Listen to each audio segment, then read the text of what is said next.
Thank you for joining us today and finding us here on the RAIC Industry Knowledge Hub. We've been conducting a few sessions over the course of the month. This is our second, and we've got 2 more to go after this. So, come back and find us again as well. This session is sort of a 2-part session, if you will. I think COVID and the pandemic have, been a cause for lots of conversation and debate around how we should be designing places differently or better. But really, what we're seeing, I think, is that the pandemic has been a catalyst for fast forwarding certain things. And I think when it comes to technology, that has been really evident. So in this sort of 2-part presentation, we'll talk a little bit about the technologies that we've seen really reshaping the way we experience place every day. And then on the second sort of part of it, we'll talk more about technologies that are shaping how we're designing places. So sort of 2 facets of technology. But before we get into that, we will start off with a little bit of an introduction about Entro and ourselves and get underway. So Entro is an experience design firm and place branding firm. So we're really concerned about this idea of connecting people to place to shape how people experience everyday spaces, whether that's helping them to navigate through place or connect with the identity of a place. So it's really about wayfinding, signage, interpretive design, exhibit design. Those are the kinds of services that we get involved with.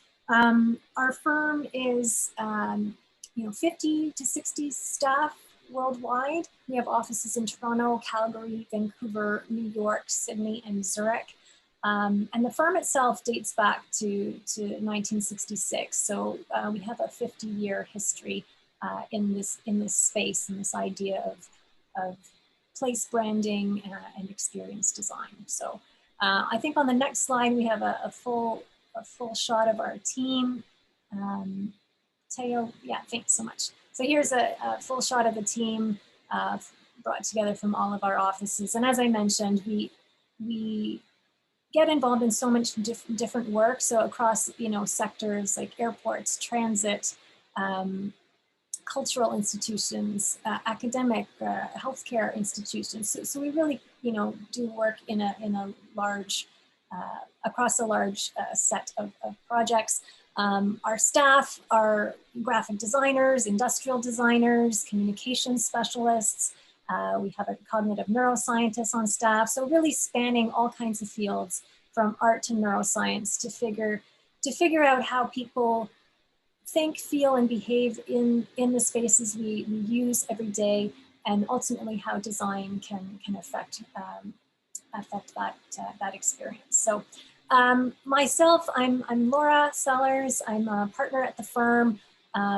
My background is more so in design management and leadership of design firms. I've been involved in all kinds of different design over the years, from software and web and app design to theatrical design, costume design, set design, lighting design, and now into environmental graphic design here at Entro. So I am here with my colleague Teo Herman, who I will let introduce himself, but he's really going to take us through the bulk of the presentation today.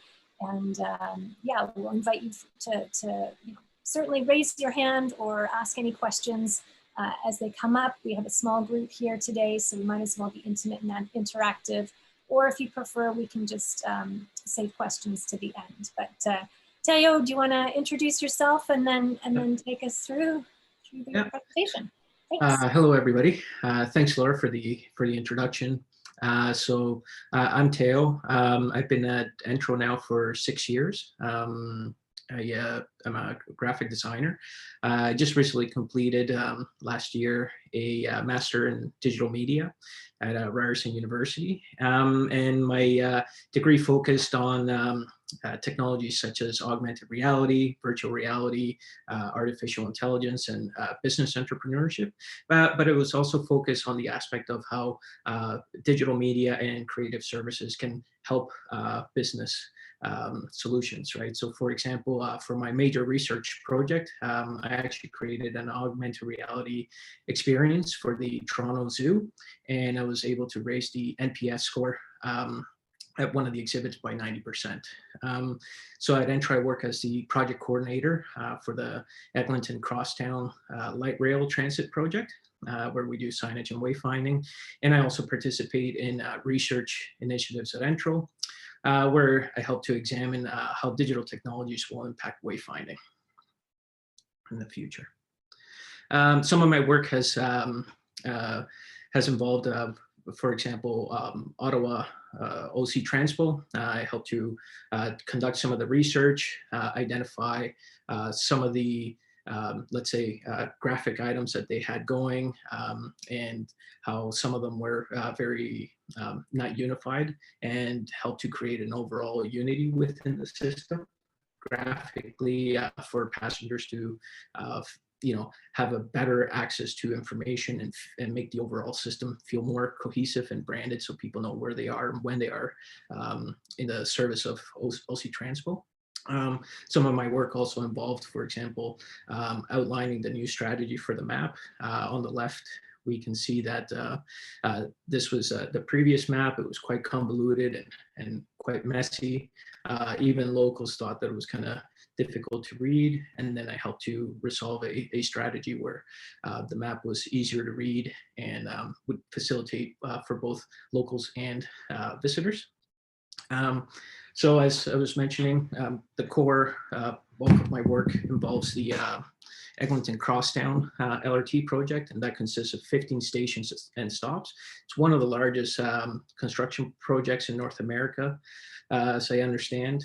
And it has been ongoing for a few years now. I've started from the beginning stage, and now we're moving into fabrication. And these are some images of renderings courtesy of Metrolinx of what the stations will look like inside once everything is complete. And some of the exterior stations that will be joining different services together. For example, like bus transit with local RER with GO services, and including even a maintenance facility. So at Entro, our core work is wayfinding and environmental design. So we just wanted to kind of touch on a couple of notes of what we see that being as. So first is the site. We take into account architectural cues, landmarks, and signs within a space to try to create a sense of place. Similar items like braille, tactile signage, and texture on the floor will help people that have that need accessibility, or that need to have accessible needs to approach a space and be able to find their way within it. There's also, we consider the approach of linear wayfinding, so one from a point to point or step-by-step instructions, to then also one that's more spatial, using something like a map or navigational cues within the environment for the person to locate themselves. So overall, our approach to wayfinding is to create a connection and understanding for the person within the environment. And we do that by employing graphic interventions that extend beyond utilitarian use.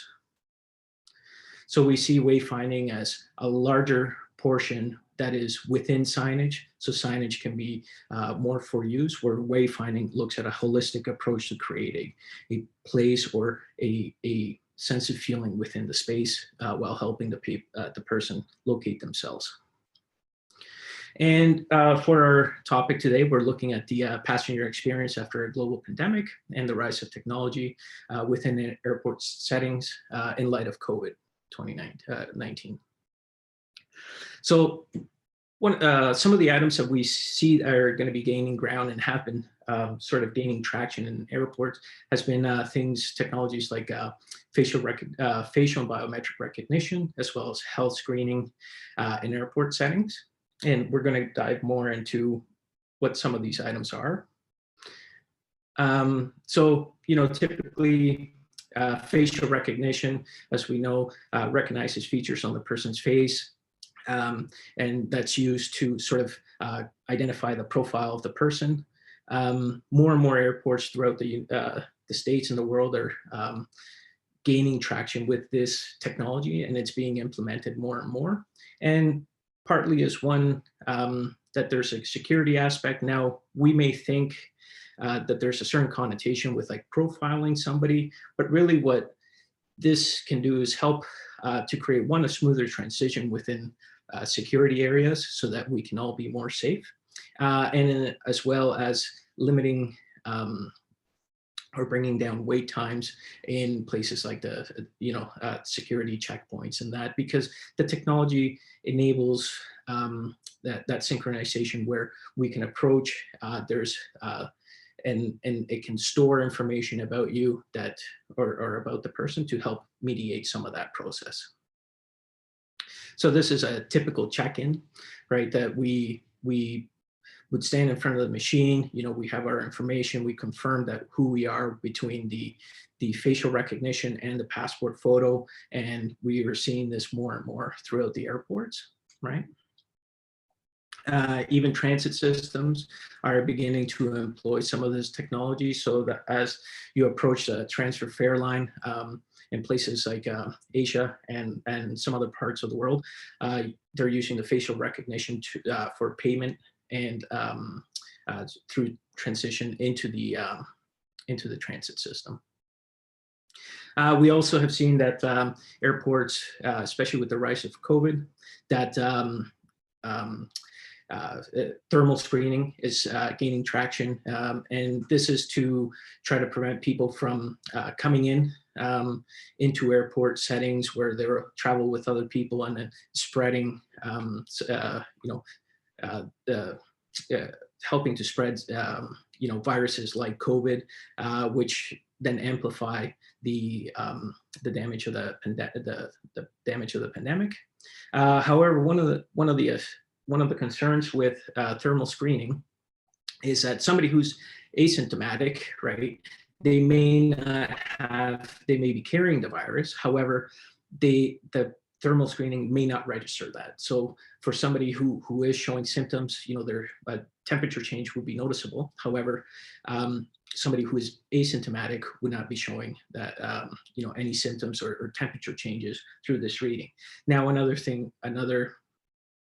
item to point out that for us as a wayfinding firm, we see these technologies also adding to the stress level within an environment, because it causes people to be placed, let's say, against a camera or certain lineups to allow for this thermal imaging and screening to happen.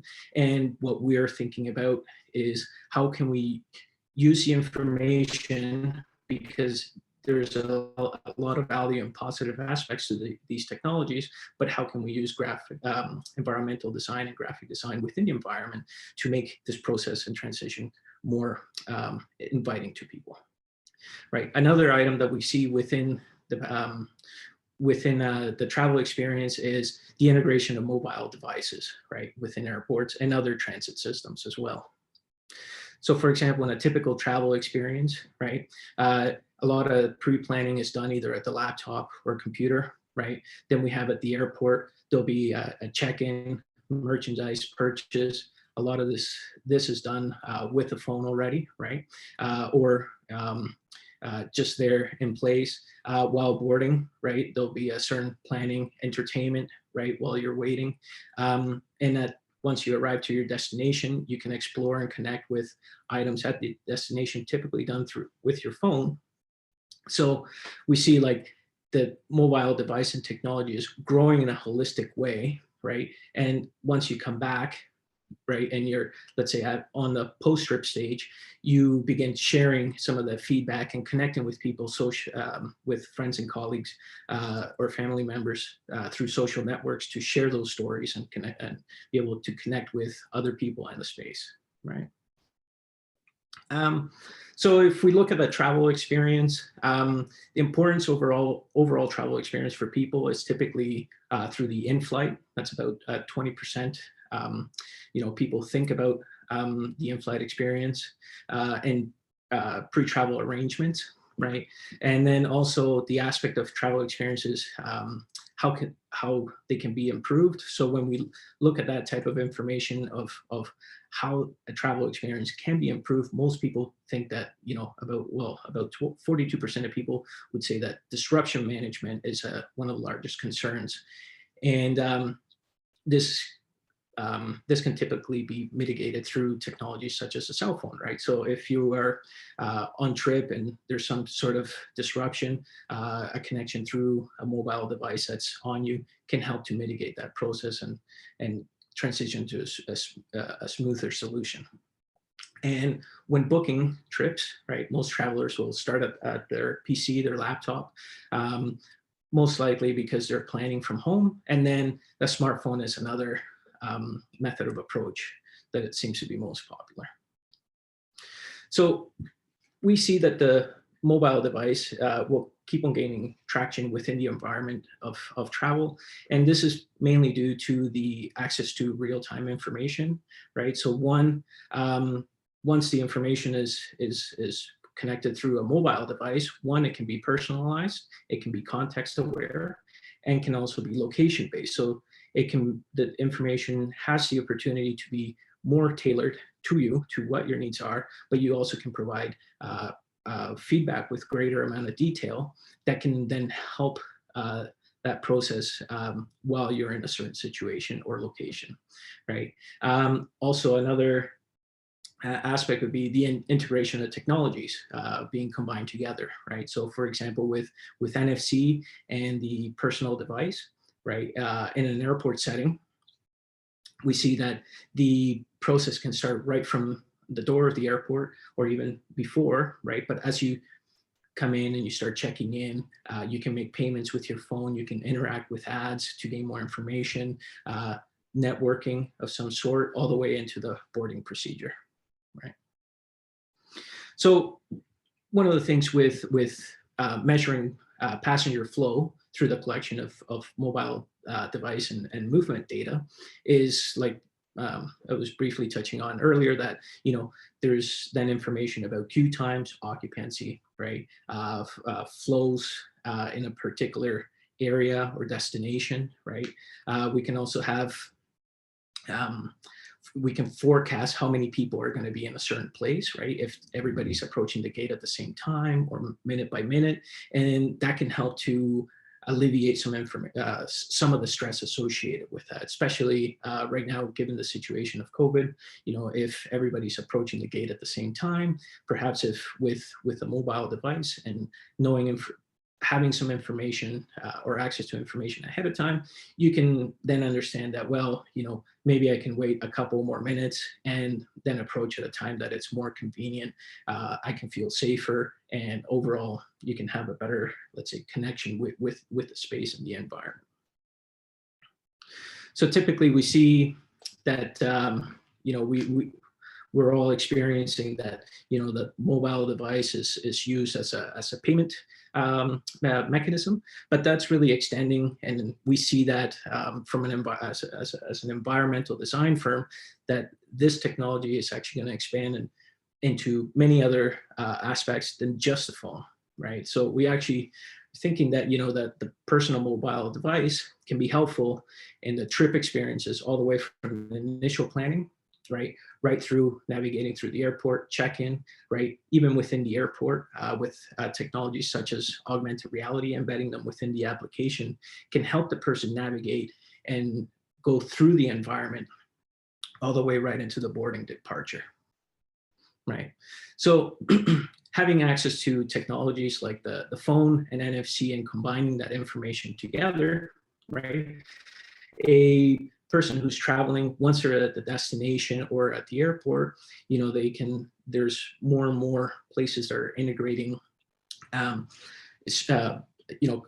methods of communication with the individual and their and access to information. So what I mean by that is that an individual can go to an information screen. There can be two-way communication. So the person would could use their phone with loaded information about their trip, do a quick connect through an NFC, and then detailed information about their trip, which is tailored, could be populated, and the person could then expand and see what kind of things they want to do once they're at a certain destination.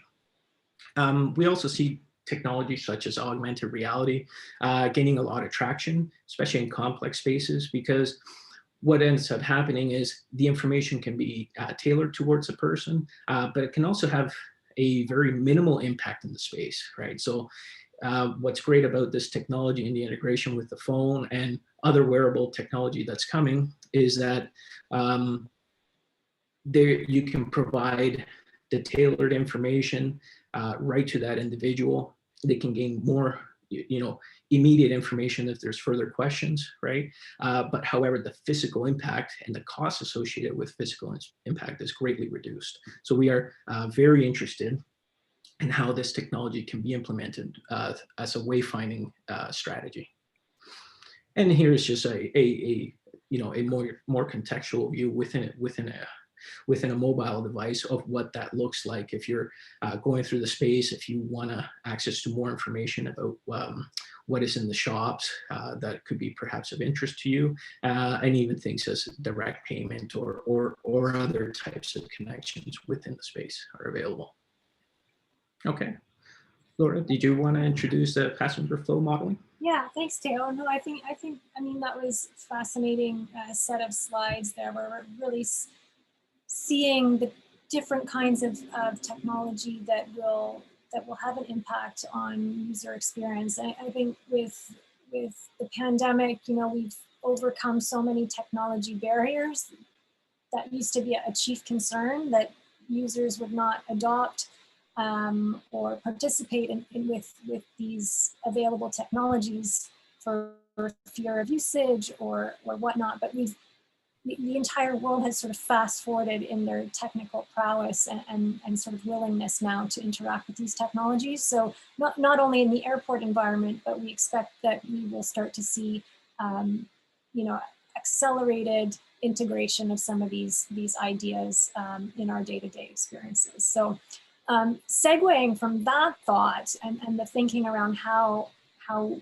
what will be needed in the everyday experience of the future, segueing into now how we're designing those experiences. And so not only are we acknowledging that there's technology that's going to be ever more present in our everyday experiences, we're also acknowledging that the technologies needed to design these spaces are becoming more and more sophisticated. So this next section that Teo will take you through in a moment is really as a result of some of the work we've been doing with Regina Airport. We did sort of a pilot project test case with them, and we also did a lengthy study with Jensen Hughes, who's a building safety engineering firm, looking at technologies that exist now and that are improving, and the new tools that are now available to us in terms of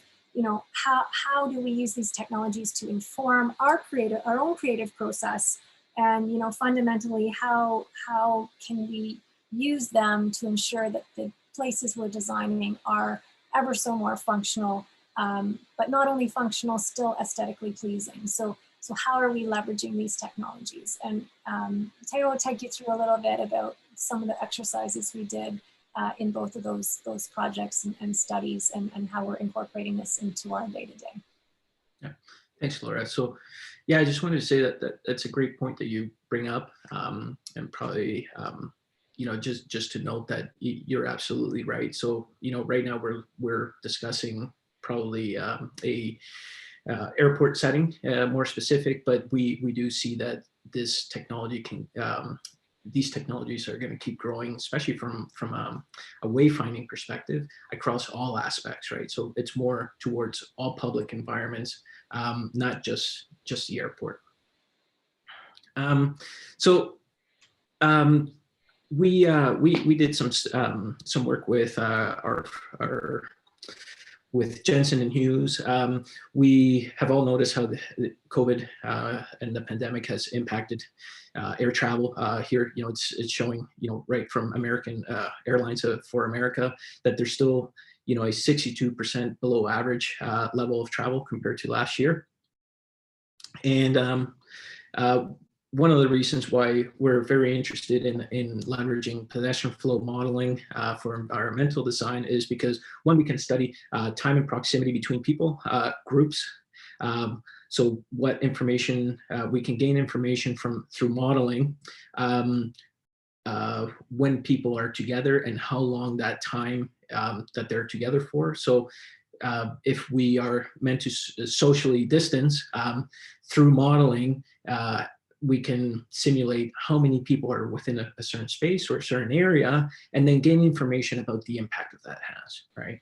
Yeah, and Teo, just to add to that, so for the work we were doing with the Regina Airport was quite interesting, because we were able to use this technology to inform what areas of the airport will be impacted first. And we did that in collaboration with an airport consultant firm called AirBiz, where they were sort of juxtaposing the data that you saw on the previous slide with, you know, when the total passenger counts are expected to recover after the pandemic, combined with social distancing, what is the true capacity of the airport to move people through its spaces, and what spaces may or may not be the first priority. So is the baggage area really the first priority, or is the check-in the first priority? Do you really need to roll out a system airport-wide, or can we look at what's going on with the return of passengers into the airport environment, and how that really is going to affect the flow through the whole system? So by sort of looking at all the data and using some of these predictor tools that allow us to predict behavior, we're able to help inform the airport in terms of where it's going to invest money to you know, put in the necessary measures to accommodate the COVID protocols, or where they might improve, or what they might change, and so they're able to make these decisions without not just by trial and error, but by sort of validating design directions ahead of the game. So yes, sorry, Teo, I just wanted to add that detail. No, that's great. Thank you. Yeah. Yeah, so expanding on that, I think something else I wanted to add is that, you know, when we think about, you know, typical, let's say once a pandemic started, we saw a lot of utilitarian signage within the space, helping people to socially distance and reminding them.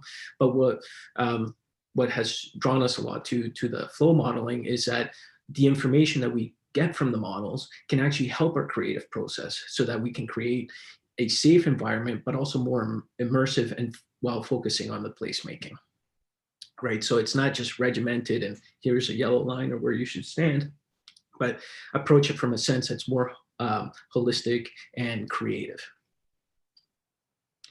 Right, so we utilize pedestrian flow modeling to understand current volumes of passengers, what is more preferential and their desired behavior, how do they maneuver within the space, right? We can simulate different scenarios and then gain information and make decisions that inform our design process for design solutions, right? And also just develop space planning strategies, right? So we can work with architects and say, you know, we're seeing this, could we approach things in a certain way? So the pedestrian flow modeling really lets us quantify information, right? So we can make choices that, you know, through testing, right? So we can conduct A/B tests of different types of scenarios that are happening and see which outcome is better, and then move towards that, right? Greater to further improve our design solutions, right? So we can understand pinch points and other types of things and behaviors that are going on within a space.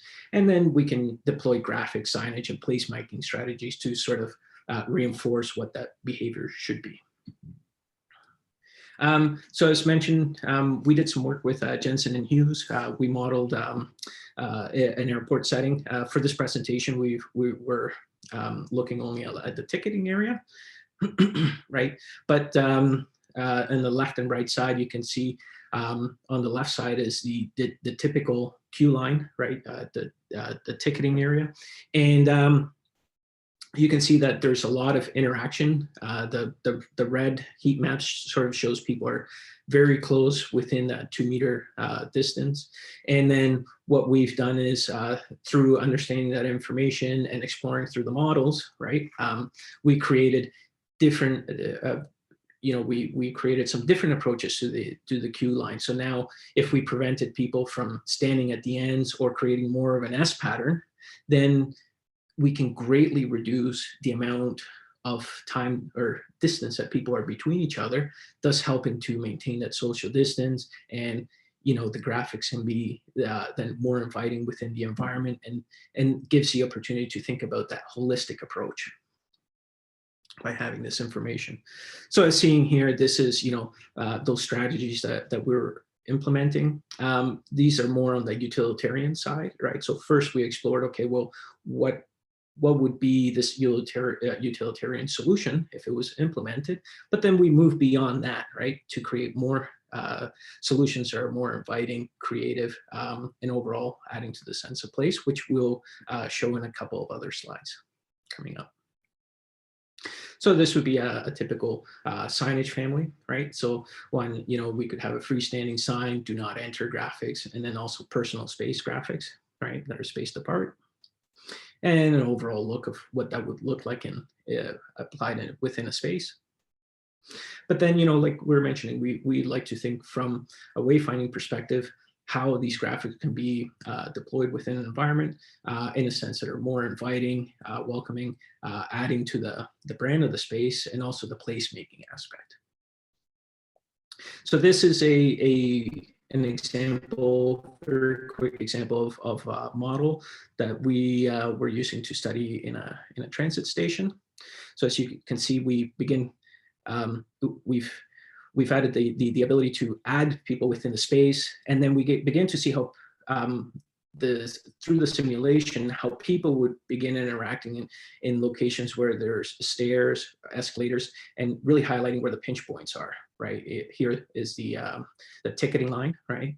And we begin to see, in a situation such as, a rush hour, right? Where pinch points would be, and then we can begin thinking creatively, okay, well, what kind of solution could we employ graphically to help maneuver and some of these items that are going on.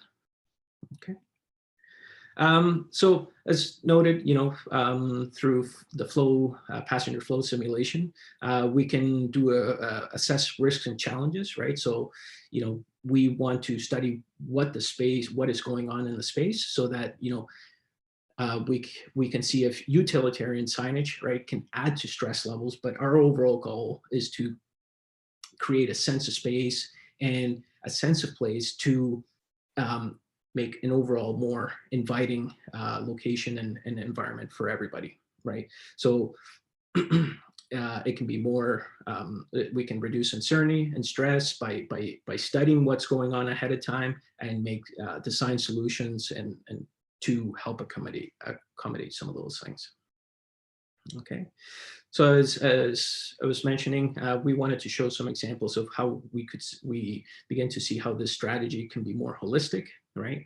So here, this would be for a transit system, more on a platform level, right? But we could have signage that now moves away from that yellow and black, right, and begins to be more inviting towards a certain type of branding, right?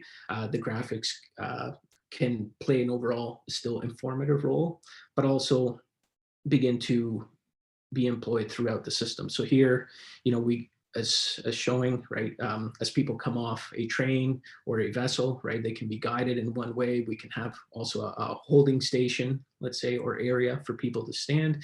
And, you know, as opposed to having yellow and black signs on the floor or dots, you know, we could implement an overall strategy within the environment that then uses elements such as, you know, graphic contrast to highlight people to people where they can stand and be and still be socially distancing and maintaining that level of comfort and safe within a place making, let's say, strategy. And this is just a rendering of how we see that being implemented throughout a platform, station platform. So you can see the graphics within the space.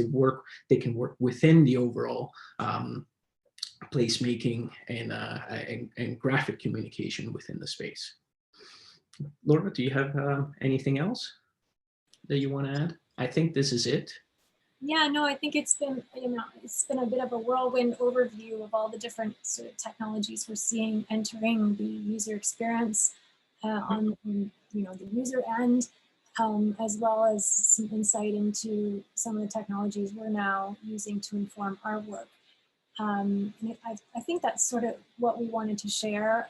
We are a little bit early finishing, so I'm hoping that we can take a few more questions from the audience. I know we have a small group here, but you know, any questions at this point for Teo or myself or anything that you've seen here?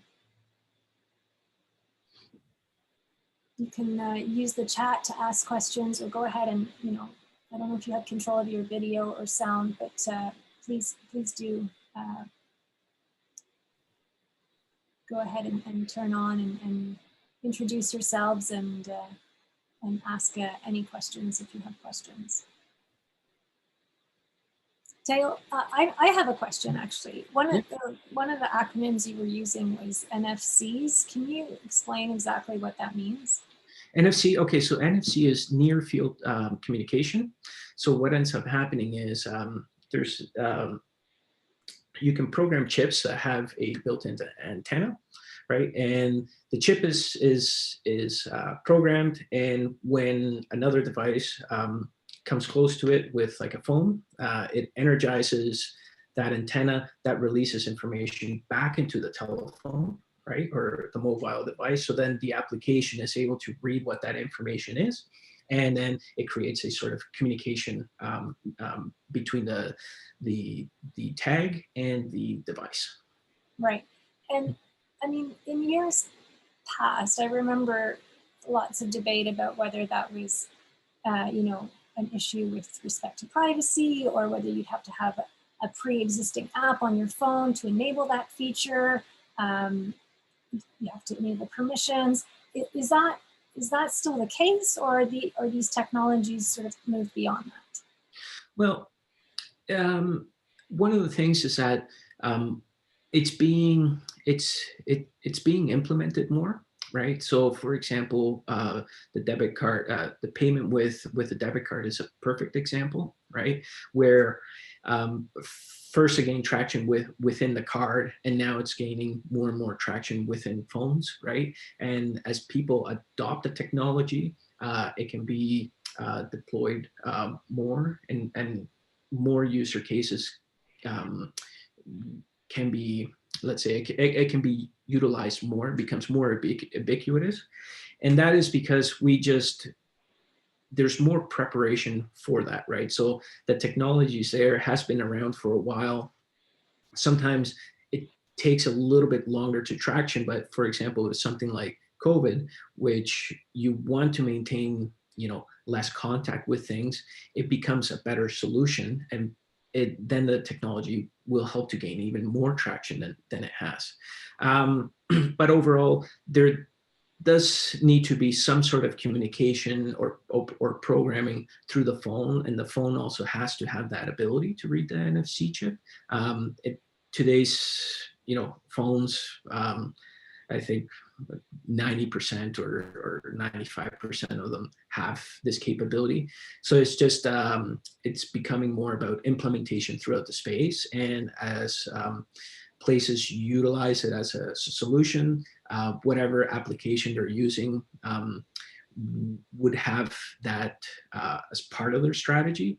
But you also can see things like, for example, with the iPhone, right? It has a QR code reading that comes built into the phone, right? Where before that wasn't available, that technology has now become so ubiquitous that the manufacturer of the devices themselves are building that in naturally into the phone. So it's something that just will keep on gaining more traction as we go. I mean, we've certainly seen that particular feature ramp up in usage throughout the pandemic. I mean, even restaurants have moved to a QR code sitting on the table so you can bring up the menu on your phone and not have to touch a physical menu or anything like that. So yeah, it really does reinforce that we're seeing an accelerated adoption of some of these things. So we do have some questions that have come in here from the group.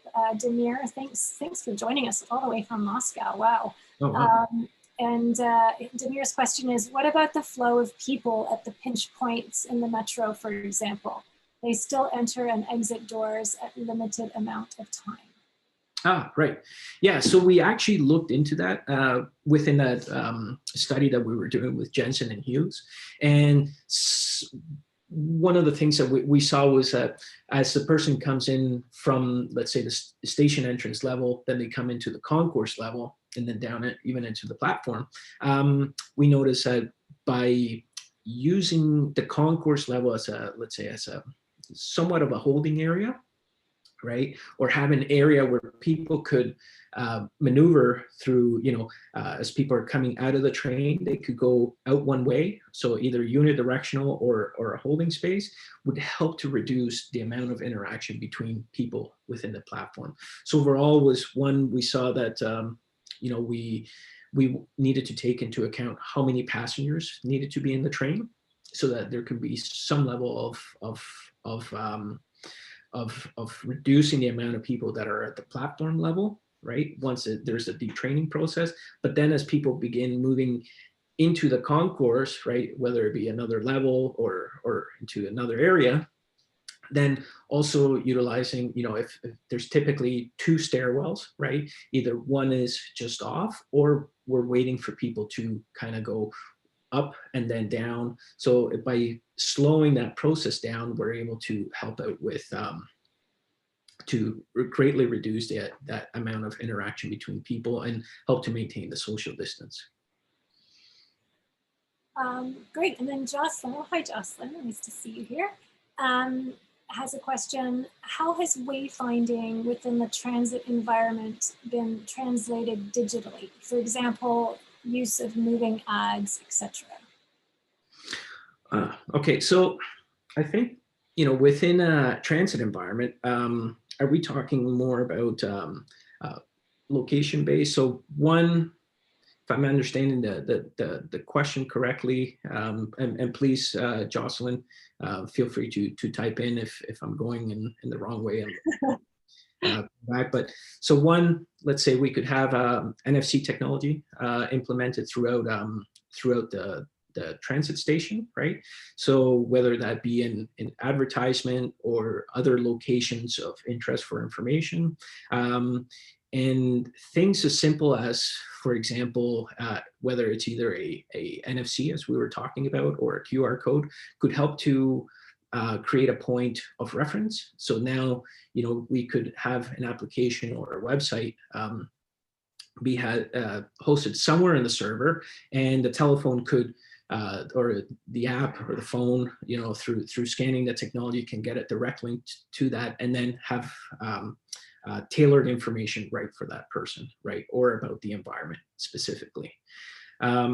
As an ongoing process, let's say if we're talking a linear digital aspect, right? So a telephone through AR, right? You could use image recognition throughout the the environment, and with machine learning, the image recognition could recognize certain spots or certain signs or certain aspects of something of the station, and then populate information based on that. And that could also be tailored specifically to a person, depending on what data they have on their phone or what kind of information they allow the application to have to provide to them that information.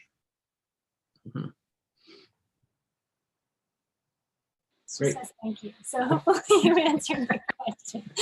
I mean, one of the other components that we haven't really talked about is just digital signage altogether, and how how we're getting more and more sophisticated in the use of digital signage throughout these spaces. And I'm thinking specifically in airport conditions where there are swing gates, or where signs are programmed to display in a certain language, or display different directions depending on which flights are arriving at what gates. So just tailoring the path or the information directives based on the context of what's going on in the space. So the space is in itself also becoming more intelligent and guiding people through. I had a question I wanted to go back to, Teo, that was, you showed the slide with the augmented reality maps sort of overlaying on your phone, so you can see where you're going in the space. We've argued in past that with people's heads buried right in their phones and relying so much on these sorts of technologies to show them where to go, that they're not fully experiencing the environment around them, and the tunnel vision of being on a device. Like, how do you feel about that?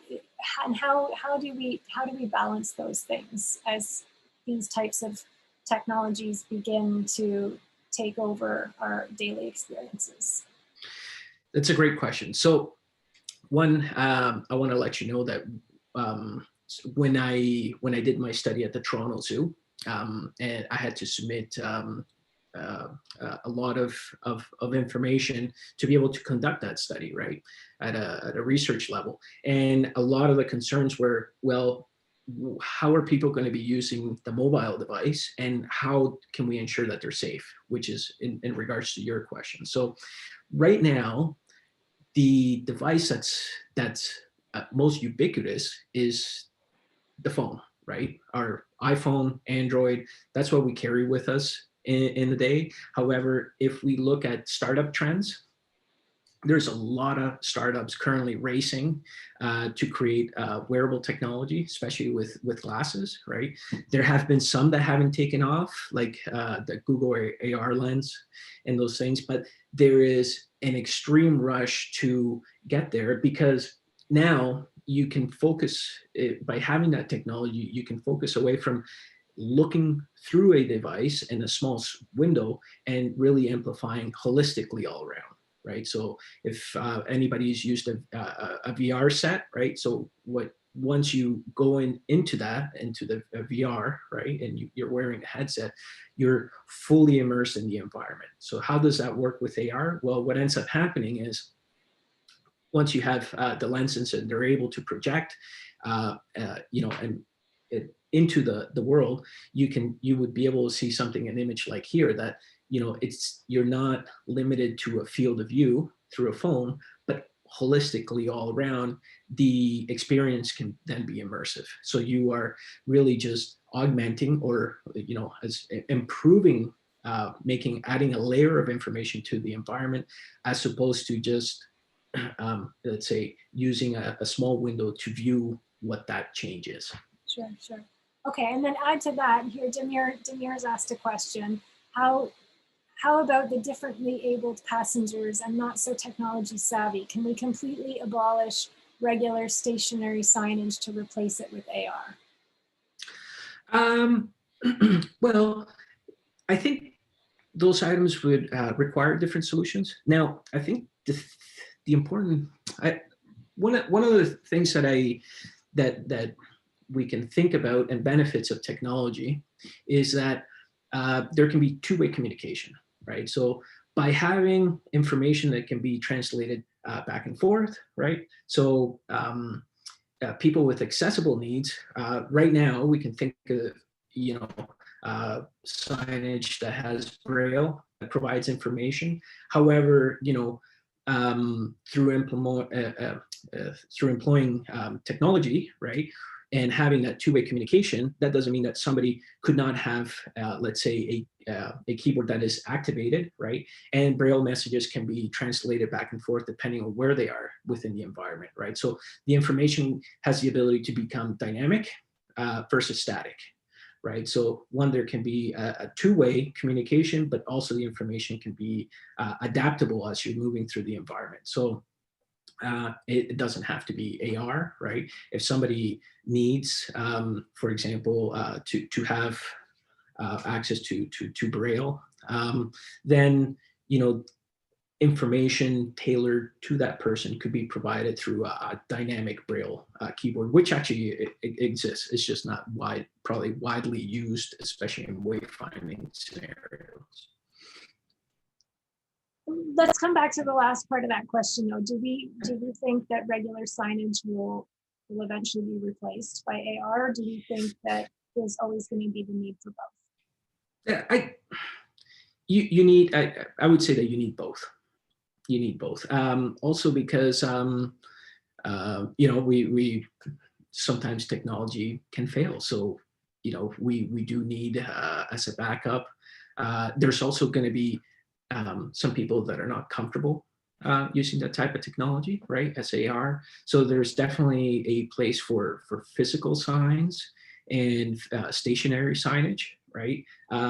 But what I guess what I'm trying to highlight is that AR is really an augmentation. So in addition to an existing signage system or existing information that's within the space. Mm-hmm. Does that answer? So it's really just about a richer, more customized experience. It provides that opportunity, right? Once the information becomes dynamic, it can be changed. And like for example, this board on the back, right? That is in this airport, right? That is a perfect example of a physical sign that needed the ability to be dynamic, right? So different flights can be loaded, different gates, different information about items, but you're still remaining that aspect of the physical, right? So it's the digital, let's say AR is an enhanced layer, but I think that you also need that physical aspect to remain there. Mm-hmm. Mm-hmm. Mm-hmm. Yeah, we just have a comment there. Absolutely, analog background and dynamic enhanced layer. Yeah, for sure.